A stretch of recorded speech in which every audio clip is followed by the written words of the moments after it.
nos ancêtres, vos ancêtres, sont tombés sous des balles, dans la boue des tranchées, sur les champs de bataille, sur les barricades, pour que nous ayons un pays, pour que nous puissions y vivre libres et dignes.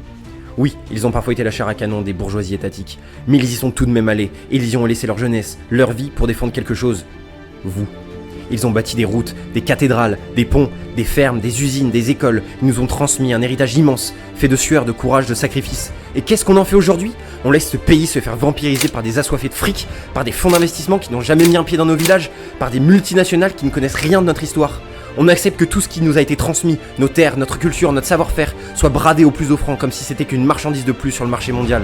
Mais merde, c'est pas ça la vie. La vie, c'est pas de passer 30 ans à rembourser un putain de crédit pour un pavillon moche en périphérie. C'est pas de courir après des primes pour pouvoir payer une semaine de vacances hors saison. C'est pas de s'éteindre lentement en scrollant devant des écrans. La vie, c'est de se tenir debout, de défendre ce qui compte, de protéger ce qu'on nous a confié et de le transmettre. Et si nous ne le faisons pas, nous trahissons leur mémoire, nous trahissons leur sacrifice et nous trahissons nos enfants. Si nous voulons que la France change de trajectoire, ce n'est pas en priant pour que le système s'adoucisse que ça se fera.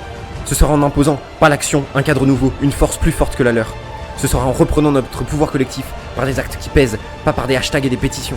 L'histoire ne se fait pas par des discussions polies, elle se fait par des choix, des sacrifices et des ruptures. Si cette chaîne continue de faire de la théorie, c'est parce que le chemin pour faire connaître la monarchie organique est long, et qu'il faudra bien qu'une minorité agissante puisse réclamer le retour du seul gouvernant légitime, la famille des rois et reines de France. Ayant appris des erreurs du passé, laissant de grandes libertés locales, n'ayant pas peur des questions de fond nécessitant du long terme et du courage. Et si le roi de France s'agenouille devant le capital, que ses ancêtres et nos 1000 ans d'histoire le couvrent de honte.